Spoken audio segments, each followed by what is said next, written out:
Candy, love and life coaching delivered straight up like your best friend would if she were a licensed and certified mental wellness professional. If you don't know me yet, I'm Candace Harper, relationship coach and hypnotherapist, and I'm here to support you with feeling epic, enough, peaceful, illuminated, and courageous in every area of your life, but particularly your love life, whether you're single or not. I'm also here to teach all of us how to vibe high and manifest the sweetest possible love in this lifetime. I'm here to teach you how to ask for candy and to get it. If you've got something to say about what you hear, email me your comments and questions, askforcandypodcast@gmail.com. You can also follow me on Instagram and TikTok @CandyLoveCoach. Also, make sure you hit the subscribe on whatever platform you're listening to. Leave a review so I can shout you out. And share with the friends and family that you know will benefit from this spoonful of sugar. Now let's get started. What's up, everybody? Welcome to Ask for Candy. Today, I'm actually doing this on video as well as audio. So if you're listening on Apple Podcasts like you normally do, you can also hop on over to YouTube and see me live. I'm talking to you live today. I mean, not live, let me not lie, on video. You'll be able to actually watch me, which normally you can't do. I'm gonna be doing some experimenting. I'm gonna be doing some playing around to kind of see, what works as far as just going live to YouTube or, just videoing when I do my podcast, because sometimes I say some stuff and I might say, well, did I really want to say that? And then I want to go back and edit it out. And when you go live, that's it. You put it out there, which, I back up most of my thoughts. Sometimes I go a little off the rails. But anyway, welcome today. I'm so glad that you are here. I'm so glad to have you with me. Just feeling in good spirits, even though it's a little bit overcast in Virginia today. If you can see me live, you can see that I have my New York City poster, my New York City photograph behind me because I'm, sometimes homesick and I like to be reminded, 25 years in Manhattan. And this week is a bit of a crazy week. I gotta say, it's rocky. This week is rocky. Things are rocky with my relationship. Things are rocky. Just kind of figuring out next steps for things and, what I want to be about.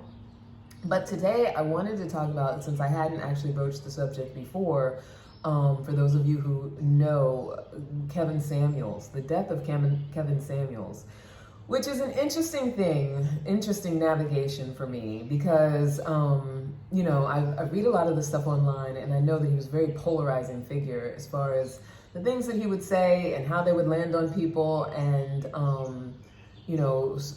there's just a lot of different opinions on how he, what's the word I'm looking for? How he represented women of color, how he represented women in general, or how women of color or women who would come on his show represented themselves, the things that he would say, and not just to women, to men as well, and his delivery. And so, and some of it came off very vitriolic and a lot of it came off with some level of wisdom. I'm loath to completely take away from the man ever having said things of value, because I do believe that he said some things of value, particularly for people who are looking for a certain type of life, as he calls it, the high value man or the high value woman or whatever, this sort of paradigm of being with someone wealthy or whatever. I think that, he did have a lot of valid things to say as far as that was concerned. But he also had some sort of vitriolic things, like some comment about women over 35 who aren't married being leftovers and things like that, because I think that sort of misses the mark on, what love actually is, right? That, maybe you are a leftover if what you're looking for is a rich man, or, you have certain requirements that are societal, materialistic requirements. Maybe you are, but, me, I'm all about, where's the love? And that's the important thing. And yes, I know that requires people letting go of this idea that status, is a part of it. Not that it's not at all. Status does enter in, but, there's just a whole, and that's not what this show is about, so I'm trying not to go off on a tangent, but there's just this whole paradigm of, what is it that you're truly looking for? If you're truly looking for love and connection, you're never too old.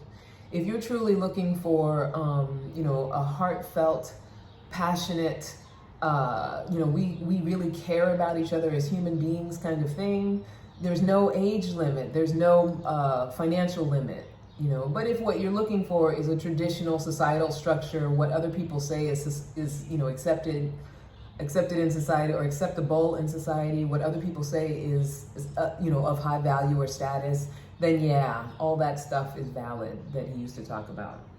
But I sort of went down the rabbit hole a little bit today. We're getting alerts. This morning I went down the rabbit hole a little bit today because I watched his video about women should let men use them. And I gotta say, like, you know, understandably and, you know, obviously, I guess, I was on edge listening to it because, you know, everything that I was taught by two parents who stayed together for over 55, almost 55 years, I believe. Yeah, something like that. You know, and we're together until my mother recently passed away. What I was taught by my mother, who granted they didn't have, I talk about it all the time. It's not like they had some perfect relationship that I'm trying to emulate or anything like that. But what I was taught is that men do have a tendency to want to use women, right? So it's an interesting navigation.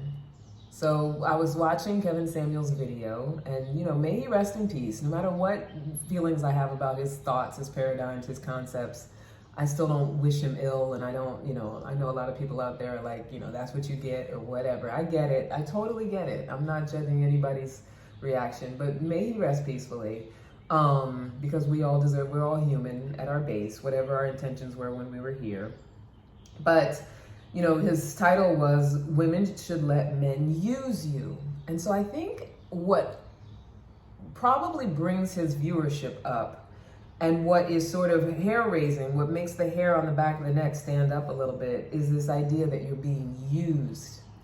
Because it suggests that you are inanimate, that you are an object, that you are nothing more than, you know, your financial value or what your abilities can do for another person. And so I think that's my opinion on why people had such a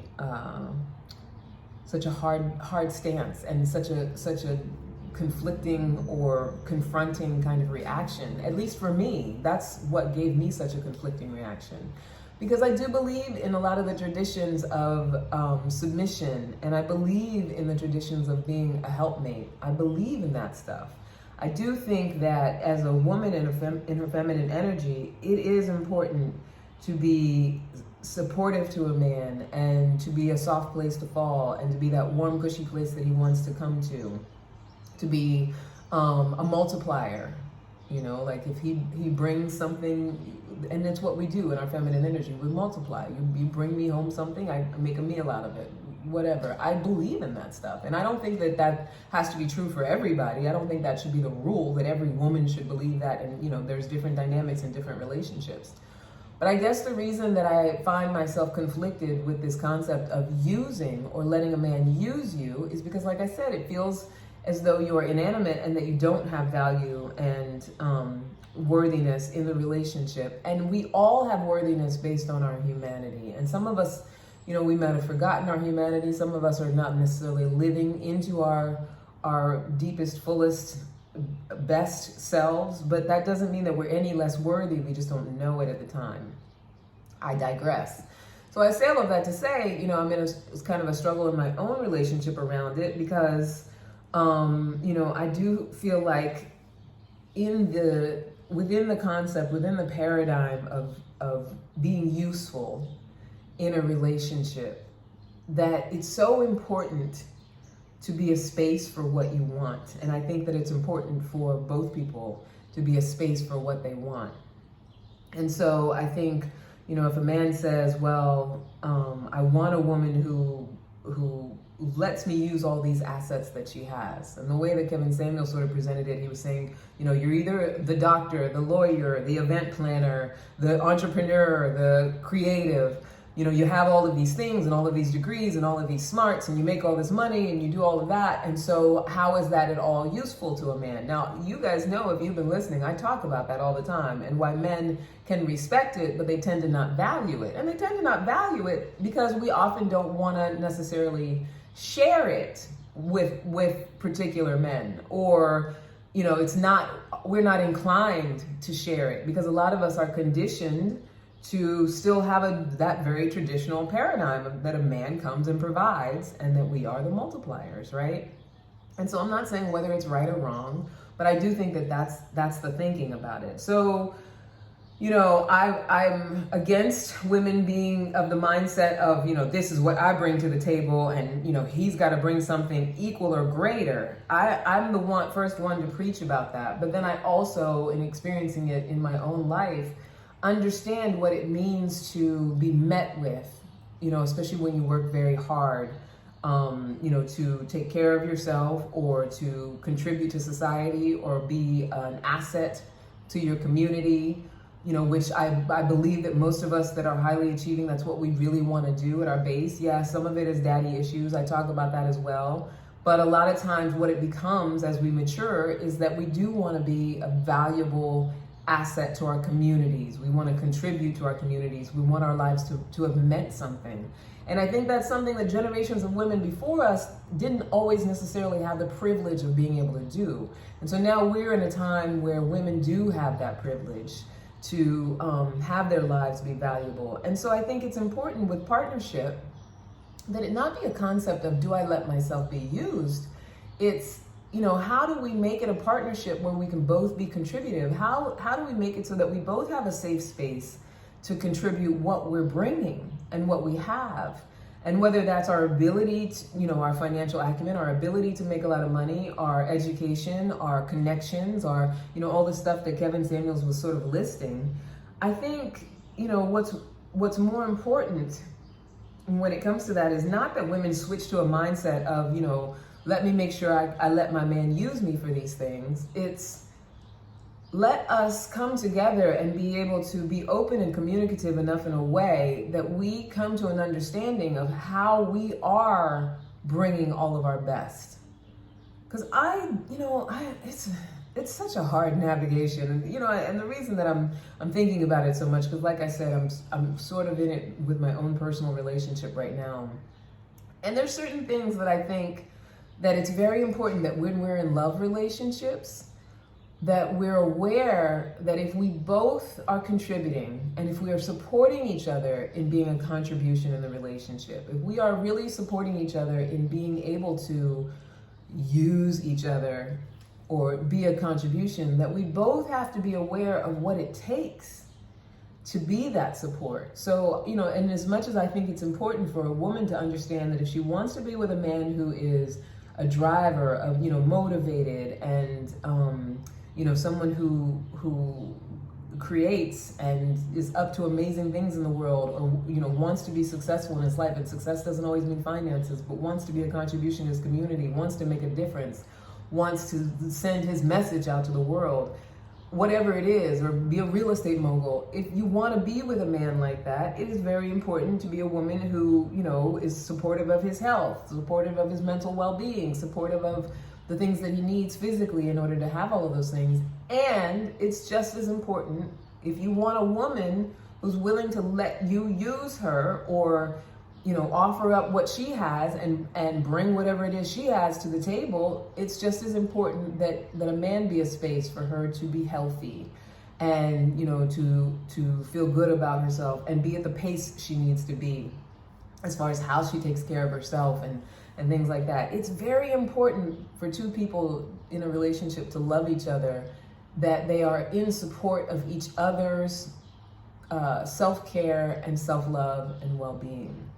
And I had an interesting conversation, recently with my partner, who we're in a rocky time right now. So, but basically, his explanation was that what he's envisioning creating is a situation where we love each other more than we love ourselves. And that gave me pause. And, I had to buck up against that in the conversation, because I don't think that's possible. I don't think it's possible for that to be healthy. I think that that's a codependent energy. And I want to think that, maybe he didn't mean it in the way that I heard it.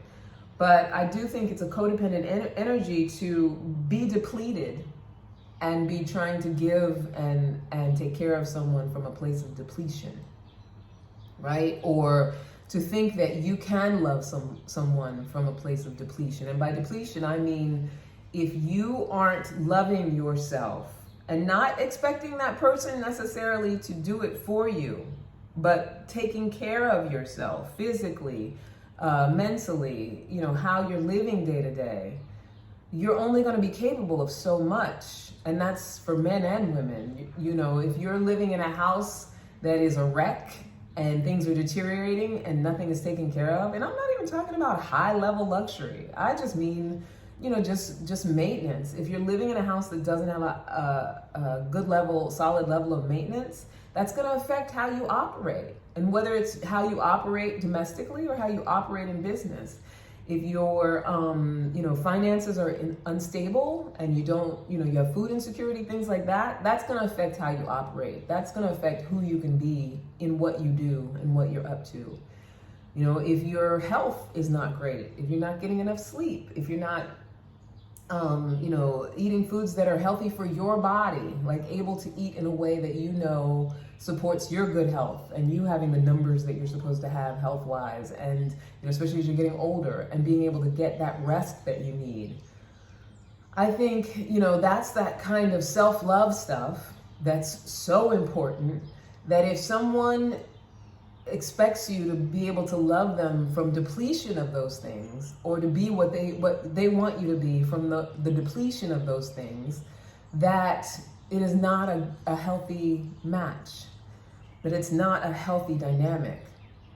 So there's the three things that I mentioned.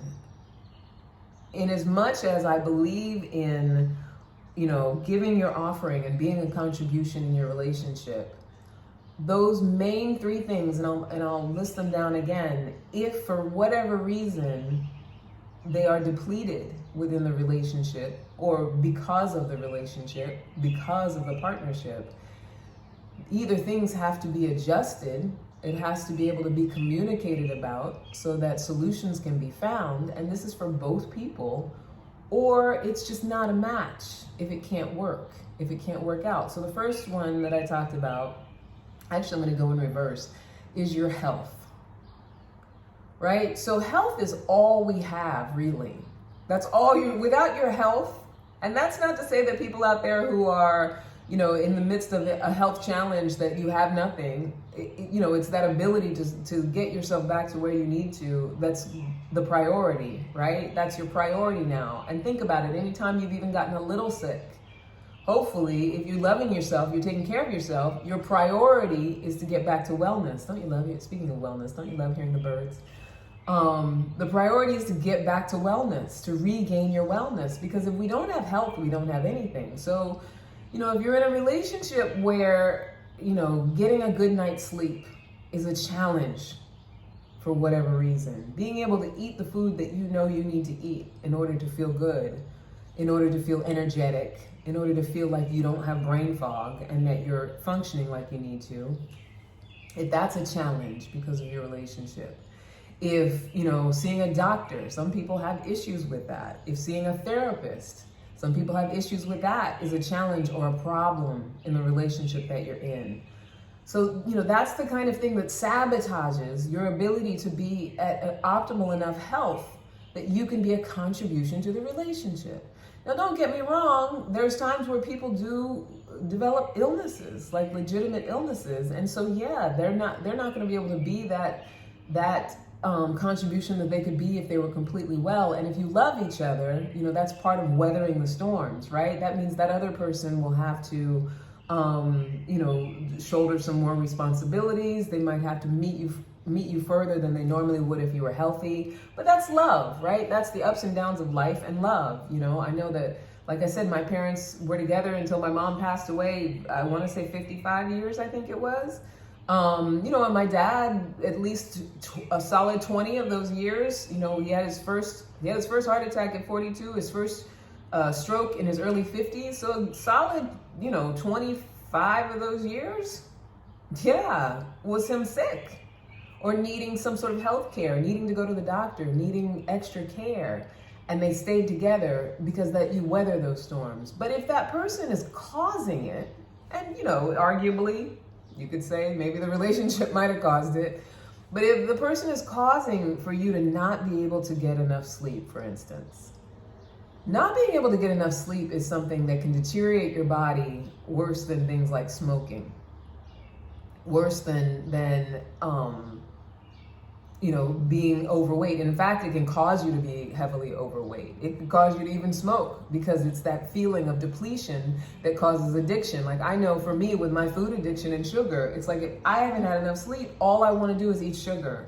All I want to do is overeat, because the body feels depleted and it wants, right? So not having enough sleep and having the person that you're with be the cause of you not having enough sleep, it means that there's solutions that need to be made. It means that there's communication that needs to happen. It means that you aren't going to be able to be the loving contribution that you want to be able to be because you're at depletion. And oftentimes, if your body is not getting the sleep that it needs or the food that it needs, it can alter your brain chemicals, your personality, and it's hard to even feel love towards anyone, let alone the person you feel like is the cause of whatever it is that you're missing or whatever's going on, right? So that's number one. If I want, someone who is contributive in my relationship and loving in my relationship, I gotta be willing to be a partner with them in making sure that they get enough sleep. And I know that might sound crazy to some, because some people are like, well, people should just go to sleep. Yeah, but if a partner has issues, like physical issues, like loud snoring, or that they kick around in bed, if they do things that cause that person to not get enough sleep, and it doesn't matter whether it's the man or the woman, it's like, what solutions do we need to come up with so that both of us can feel good and not feel depleted? It can't be like, F you, you're on your own, figure it out if we're in a partnership. It's what do we do? What do we do to make this better? How can we create solutions, right? I want you to be able to be a contribution to me, and here's how I want to be a contribution to you. I can't just, even if it's inadvertent, even if I don't mean it, I can't just deplete you and then expect you to give me, because it doesn't work. It's not workable in a relationship. It sets up codependency and sickness, right? It sets up resentment. So that's a big thing. If you're in a situation, if you're in a relationship right now, or growing a relationship right now, how are you in support of each other's health with the things that you do purposefully and the things that you do that aren't on purpose? Like, how are you in conversation around what are we doing to support each other's health? How is that navigated? Because two people living together, there definitely has to be support for each other's health. And it can't just be, this is what I'm doing, you need to do it too. It's, what do you need? What do I need? And what compromises do we need to make so that we can both have a solution and that we can both be healthy? Because that's what love is. We're creating partnership. It's a win-win, right? The next one is your financial well-being. I don't care whether it's a man or a woman. I don't care who you are. Anybody who's messing with your financial well-being, and by well-being, I don't necessarily mean riches. Although if you need riches in order to have well-being and someone messes with that, then that's an issue. That's a major issue. If you just are trying to figure out, a level of financial responsibility that you've never figured out before, if you're budgeting, if you're learning how to be financially literate, no matter what stage you are, if you're with someone who doesn't support that, and by doesn't support that, I mean, they expect you to, pay expenses for things on a regular basis. They don't inquire about your budget or try to partner with you for how you can work together on the things that you want to do together, no matter what those things are, whether it's just eating dinner or going out. Like, if we don't have an agreement that is worked out so that we both have a sense of financial well-being, whatever your dynamic is, because for some people the dynamic is strictly, I feel like the man has to pay for everything, I pay for nothing, or, vice versa. I had a client the other day who was explaining to me how she's paid for everything in every relationship. I don't necessarily recommend that for women in particular, but, in general, because I do think that there's a certain level of, overcorrection, like trying to usurp control in all of that, and it doesn't bode well. But I do think that no matter what your dynamic the two of you choose, that it has to be an agreed upon dynamic. It can't just be, I don't know how you run your money, but I'm just going to take advantage of whatever you give me. Right? It can't just be, I'm completely oblivious and blind to whatever it is you need and whatever it is you have, because that speaks back to the health thing, right? If someone's, let's say consistently eating all your food or eating food that would be available to you otherwise, especially in these pandemic times when we do a lot of ordering and things like that, or, grocery delivery and stuff, it's like there's no partnership in that. And it's not about whether or not you want to share, because the idea is you love each other, of course you want to share, but it's like, are you really on board for my financial stability? Are you really on board for my health as well as your own, or are you just looking out for yourself? And when we're in a relationship with someone and we're just looking to fulfill our own needs and that's it, and the expectation is that you just keep fulfilling my needs, it's okay if yours get compromised, just keep fulfilling mine, we run into trouble there, because that's not partnership. There's no love in that. That's where the term use, why that term use is so off-putting, because that's when a person starts to feel used. And I don't care if you're a man or a woman. If you're a man and you have a woman who is constantly coming over and expecting from you, and the giving is on their terms, like here I give what trades something for me, or what feels good to me, without any sort of exploration around what it is you actually might need. No asking of what it is you might actually need, or what it is you're actually feeling like is missing. No communication around it. Anyone would feel used, right?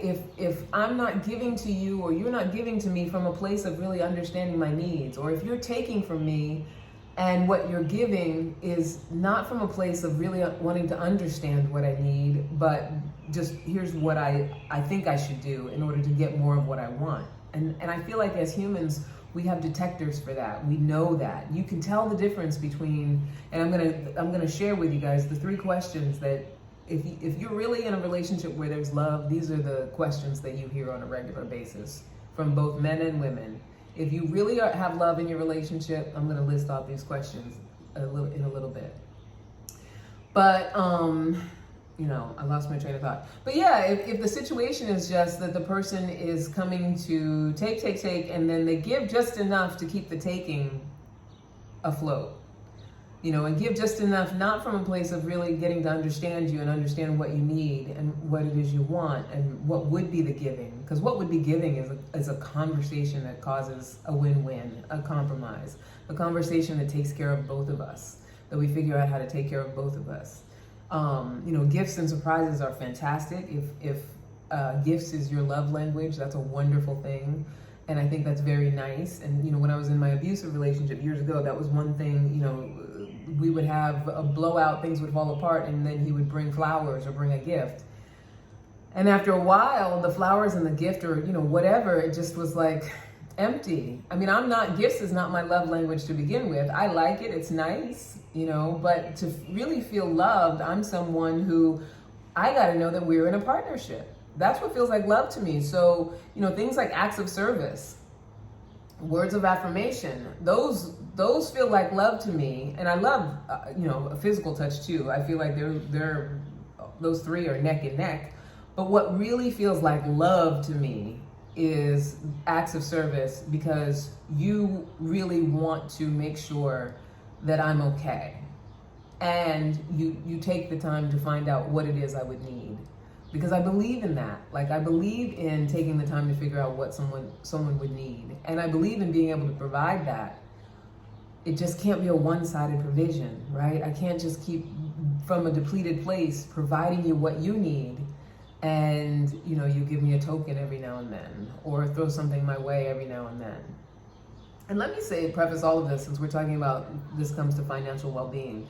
You don't have to be wealthy to cause solutions with another person. You don't have to be wealthy. You don't have to come into a relationship wealthy to be able to give someone everything that they need. I mean, unless you're with someone who's highly materialistic and that's, they're telling you, oh, you only love me if you buy me things, which is bullshit anyway. But you don't have to be wealthy in order to be able to find these kinds of, this kind of partnership with someone, this kind of solutions, communication. It's just a willingness to ask. It's a willingness to say, if someone tells you I'm depleted or I don't have to give to you or this isn't going to work, rather than just assuming that that person, oh, they're just selfish. The idea is to ask, like, well, what would work? What do we need to do so that we both have a win-win? I need this. I would like to have this happen. What do you need in order to support me with it? What can I offer you in order to support me with that? And we talk about it. We figure out what those solutions need to be. And it's a little bit of work. Relationships take a little bit of work. It's true. And it's all in how you frame it, because it's what we're here for. Like, it's the whole point, is we're supposed to be going back and forth and communicating. I was telling a client the other day, I have a client and they're a couple. I said, there's going to be days where you look at a person and you can't even stand them. And then there's going to be days where you're so in love with them. That's the journey. You go through ups and downs. So you communicate about things and you figure out, so how do we cause this as a solution rather than just making assumptions about each other and then, walking away, making it about some insult about each other and then just walking away from the relationship. I digress, as I do, as you know I do. But back to the financial well-being thing, if the person that you're with, whether inadvertently or on purpose, causes issues with your financial well-being, that's a problem. And that's a problem that requires a solution. And usually a solution requires a conversation. And whether that means you'll ultimately be together or not, it's not necessarily about that, but without a conversation, there's no clarity around it. Maybe you're not supposed to be together. Maybe your financial mindsets are so vastly different it could never work. But I can almost bet that 99 times out of 100, that with open communication, that solutions can be had. I mean, yeah, there's a lot of couples that are together that have very different financial paradigms, but that doesn't mean that compromise can't be met. It doesn't mean that you can't come to some sort of meeting of the minds and make it work. Y'all, for those of you on video, I'm wearing an off-the-shoulder top, and the only thing I hate about off-the-shoulder tops is that you can never keep them straight. They always, like, one shoulder always wants to come up or go down, and then you feel like you look like you're pulling your clothes off. Since you're watching me on video, I'm not pulling my clothes off. I'm just getting my sleeves straight. Anyway, so yeah, back to financial well-being. It's okay if you have different paradigms when it comes to that. It's the willingness to communicate about it. It's the willingness to have conversations. How do we make a solution? What do we do that's going to cause a solution around it? Rather than me just getting whatever I can out of you, not caring whether you're depleted or if you deplete, me asking for whatever I can out of you, trying to see how far I can get with it, seeing how much of it I can use. Rather than doing that, actually saying, okay, these are the things that we're up to. Are we going to partner together? And if we are, what's possible? And if we're not going to partner together with our money, that's fine. But let's think about how we're going to compromise on spending time together and how money spending is going to look. Right? If you're with someone who can't afford to do all of the things that you like to do and, what you would prefer as far as restaurants you'd want to go to or places that you want to go to, but you love that person enough that you're willing to be in compromise about that, there's a perfect opportunity to build some sort of savings or funds so that you can at least do it sometimes. Or, just come to some sort of agreement that you're going to have a going out jar or something like that. And then do something fun together. It's an opportunity to create and collaborate between you. But what most often happens is that one person depletes the other person allows themselves to be depleted, and then resentments start to build. And then if anything's said about it, then, okay, then that's it. Now communication is cut off and we haven't come to any sort of solution because everybody's in their feelings and, money can be such a hot button emotional topic.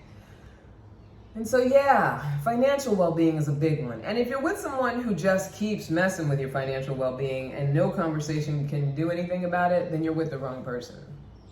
Because that's not love. Anybody who'll compromise your health, compromise your financial well-being, your ability to feed yourself and stay stable, have some sort of stability, certainty with how you plan your money, Granted, we're living in times where there really is no such thing as stability or certainty, but there is planning and there is, ways to set up structure so that your day-to-day can go well, right? And even your future, and the hopes is that it goes the best. But if you don't even try, you have no planning, and whoever you're with does not support that planning in any way, or is a detriment to it. Like in my abusive relationship years ago, someone who, if you had a joint account, they'll spend all the money on weed, then that's no good for you, right? It's not workable, it's not compatible.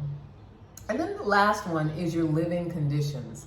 So another thing Kevin Samuels was talking about was that women who are at a point in their lives where they're so successful and they live these great lives and they have all these degrees and they're so educated, if they want to start turning it around and actually have a high value man in their lives, allow him to use you and lower your standard of living. Like go down to an average standard of living or lesser than whatever it is that you have. And so, whatever. Kevin Samuels causes so many eye rolls for me, but he also does say some things where I'm like, well, there's a lot of logic to it. I think that,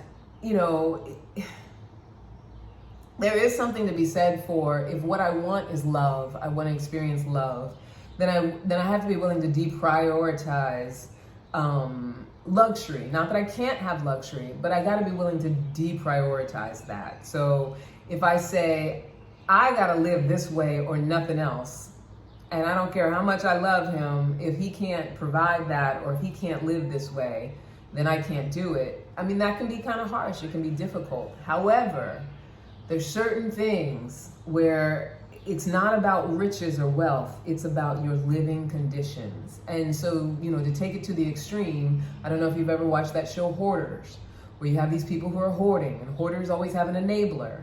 And so here, the hoarder with their hoarding addiction has this person living in conditions that are detrimental to both of them in ways that they may not even be able to admit.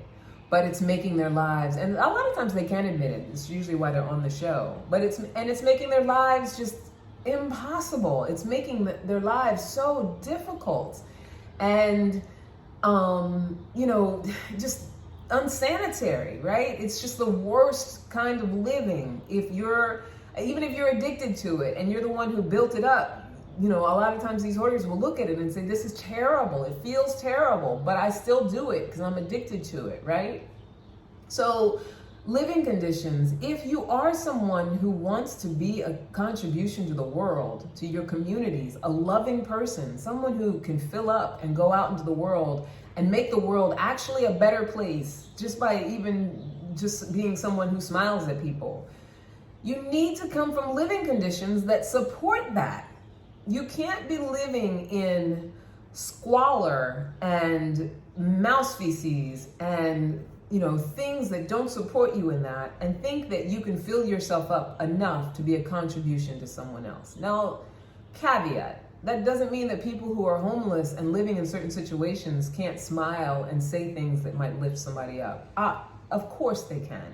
100%. And it does take that ability to get into gratitude and, caring about others outside of myself in order to change my circumstances.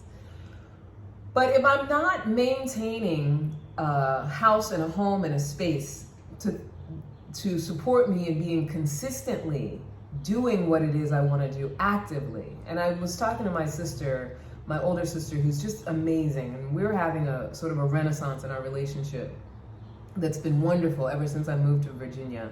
And a renaissance with my younger sister as well. But I got to spend time with my older sister yesterday, and we had a really great conversation about financial literacy and, just how we were raised. We were raised to be wives with an expectation that a man's going to bring all the money and take care of all the money and organize all the money and take care of all the investments. That's what my father did. And my mom worked intermittently, and what was hers, old traditional stuff, right?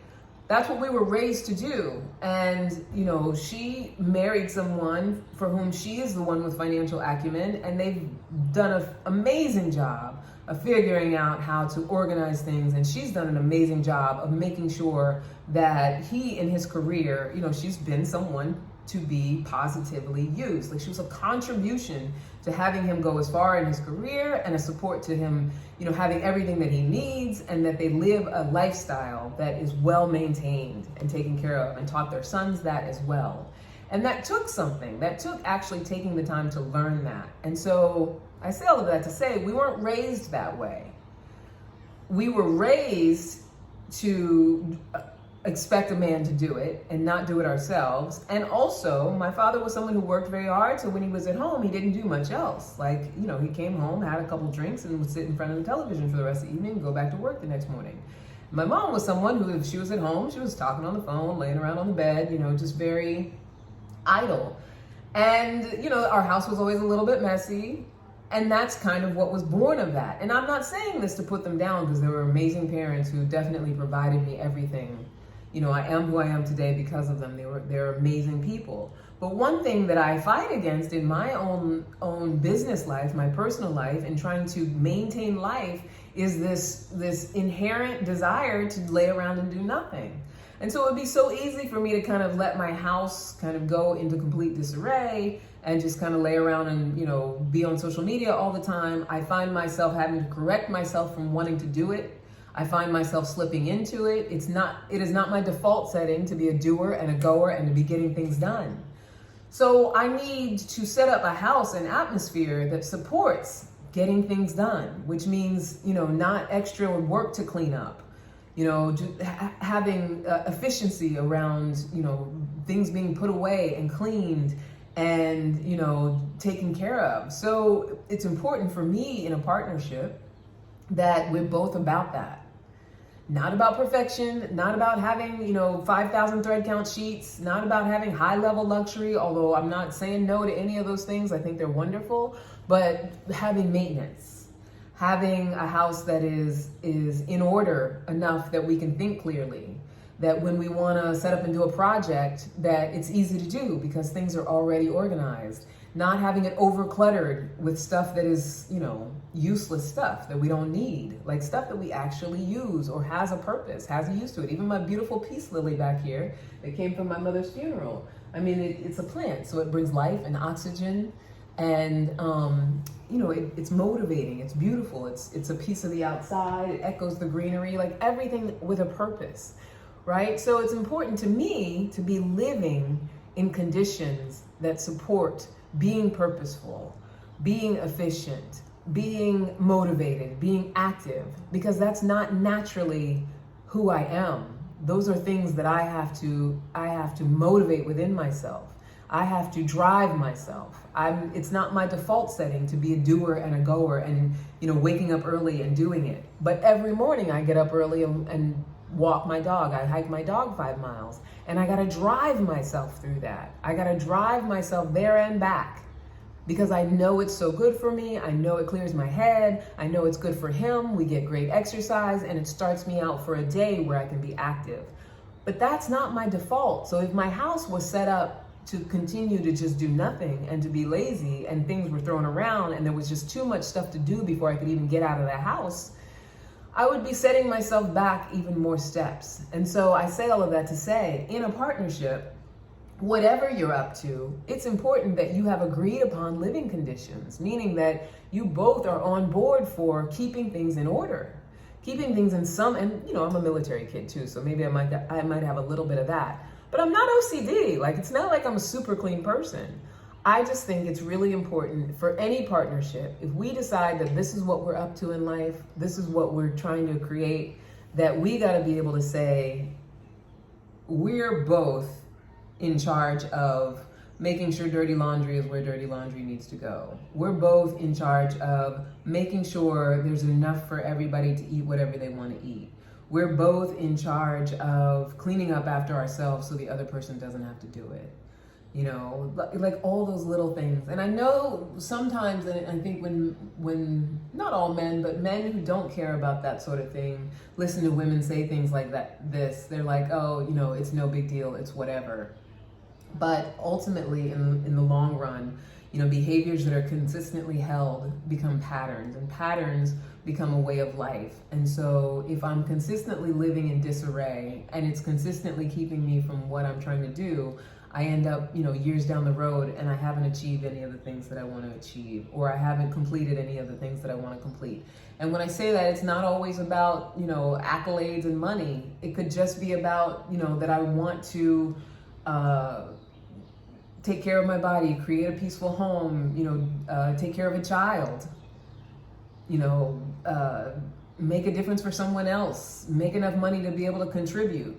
It could also be about career. It could be about building a business. It could be about, reaching a fitness goal. It could be about any of those things. All of those things that we are entitled to want to do, right? As human beings, we are entitled to want to strive and better our lives, make a difference, have something different, grow things.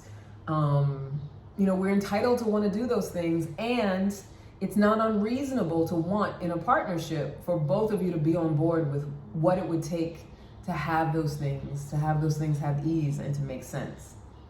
And so if you're in a partnership where the ways that you approach your living conditions are vastly different, again, there needs to be either a conversation where you can come to some sort of clearing and understanding about it and compromise and create a win-win for both people, or it's the wrong partnership. If the partner is saying, well, I want to be able to live however I want to live, don't nag me, don't tell me how to do it, don't ask me to do things, whether it will help make it be easier for you or not, I don't care. Don't say anything to me when I don't do it the way you want to do it. And granted, I'm somebody who can become a nag. I own that. And nagging is never fun for me. Nobody likes a nag. I will say that when I'm not in my best self and not in my best communication, I am somebody who can nag.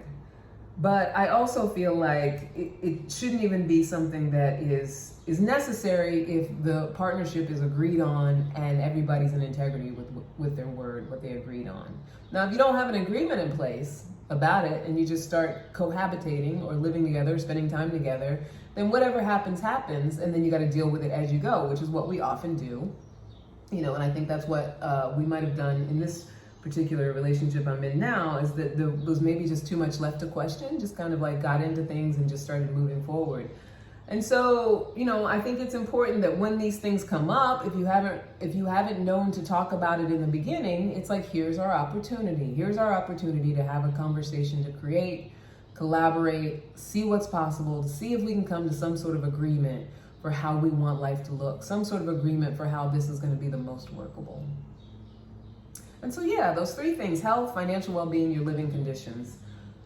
No compromising on those things, in the sense that everybody's got to have those three things in place, in such a place that they feel optimal. Everybody deserves that. And if you don't care about it, you got to be with somebody who also doesn't care about it, so that everybody can feel, at their well-being level, right? And maybe it's something that as a couple, you always see those couples that lose a whole lot of weight, or gain a whole lot of weight together and then lose it together, or whatever. Maybe it's something that you come together on, if you don't start out that way. But if there's no agreement with it, or there's no, if one person is feeling one way and the other person doesn't care or feels a different way, and there's no communication around it, then you end up with a lot of conflict, and it's difficult, and it's not love. It's not love. Love is partnership and creating a win-win. That's what love is. Love is, being able to communicate with each other. And, I own the fact that I'm not always the best communicator. I know, you're like, what? What? Ask for Candy? How dare you with your podcast? Come on here, communicating with us, telling us how we need to communicate. I'm not always the best communicator. And what I tend to do is kind of let things boil a little bit. And I let it boil enough that when I say it, it doesn't sound so nice sometimes. Or I don't let it boil, and I'm too, I can be quick with it. As far as quickly wanting to make the situation wrong. And I'm gonna do a whole show about wrong making as well, because that goes back to the whole Kevin Samuels thing. Part of the reason that I think a lot of people are confronted with his content is because he was such a good shamer and so good at the wrong making. And it wasn't that the point he was making was off. It was that, when you make people wrong, it's really hard for them to hear it, right? When you come from a place of not having compassion for a person's perspective. It's very important to have compassion for people's perspective, even if it's an unworkable perspective. You gotta have compassion for it. You don't have to agree with it. You can talk someone out of a perspective and help them shift and have transformation without shaming and hurting them. Shaming and hurting works sometimes, but it's not a long-term sustainable thing. You know, it's something that we learn culturally, I think, because a lot of people parent that way. But I say all of that to say that I am guilty of communicating in a way that is shaming. I own that. I'm guilty of it. I'm doing my best to transform it. The closer people are to me sometimes, the more often I can go into that place where I just say whatever is on my mind, and it can come out shaming because I don't necessarily filter it with nicety. Although I do it for you guys. I do it for the podcast. I do it for the podcast. I was gonna say I do it for the gram, but I guess I do it for the gram too. If you're not following me on Instagram, I got some reels and there's some more coming soon. So we're already almost at an hour and I haven't even gotten to the relationship questions that signify love. We gotta talk about relationship questions that signify love. So all of those things I'm talking about, health, financial well-being, your living conditions. Sometimes those things will be off, sometimes you won't be aligned, sometimes those are the things you need to work out between each other. But how do you know that you're in a relationship or a situation with somebody who you're going to be able to do that? So there's certain questions, and they can be paraphrased. I'm going to word them the way that I word them. Certain questions you're going to hear if you're really feeling love from that person. And even, with the rockiness, what's going on in my relationship now, I do feel love from this person because I do get these questions sometimes. But I think that these questions more consistently heard, you know that you're at least dealing with someone who is coming with love, whether they may or may not be able to align with you yet or not, whether it's just about a conversation or it's just about them being there to use you up and throw you away like an old rag, which that happens too, Kevin Samuels. May you rest in peace. But that's also the danger of women not wanting to be used, because nobody wants that feeling of having themselves depleted and then thrown away. When a man gets successful and then all of a sudden he wants somebody 20 years younger, Johnny Depp.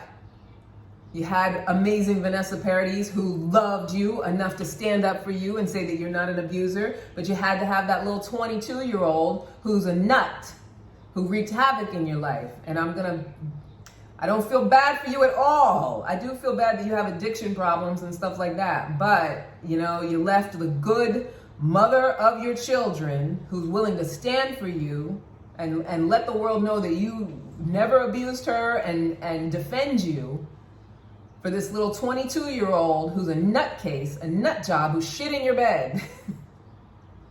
Right? So that thing happens. Let's not pretend like it doesn't. So, when people like Kevin Samuels are saying, let a man use you, know that is one of the fears I think that a lot of women have. It's like, yeah, sure, I want to be a contribution in the relationship. I want you to be able to use my resources too. But, is it one-sided where you're just going to use it up? That's a concern. So how do you know that you're not in that kind of situation where that's what that person is there for? That they actually love you, they just might be a little off, or you might be a little bit off, and alignment just needs to be had. Here's some questions. How can I support you? Especially if you're like in a space of like frustration. How can I support you? What do you need from me? Did you sleep okay? How are you feeling? What are you dreaming about these days? Do you have any new visions, things, around things we're trying to create? What's on your mind? What's on your mind to do this year? How can we put more quality in our time? Can I make you something to eat? Where would you like to go? What do you see for us, whether it's within this next hour or, a couple years from now? What problem can I help you solve? I love yous are wonderful. It's wonderful if you're with someone who'll tell you that they love you. But it's those kinds of questions, those probing questions, that when a person wants to know your experience and how they can be a contribution to your experience, that's how you know that you're in a loving relationship.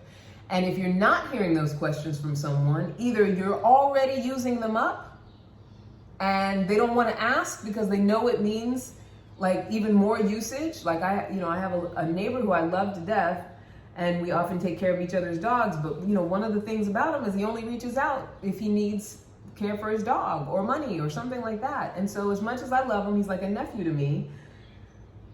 I don't ask him how he's doing because I know that question will be an invitation to, but I need you to take care of my dog. I'm fine, but I need you to take care of my dog. Or I need you to do this favor for me, or can you do this for me?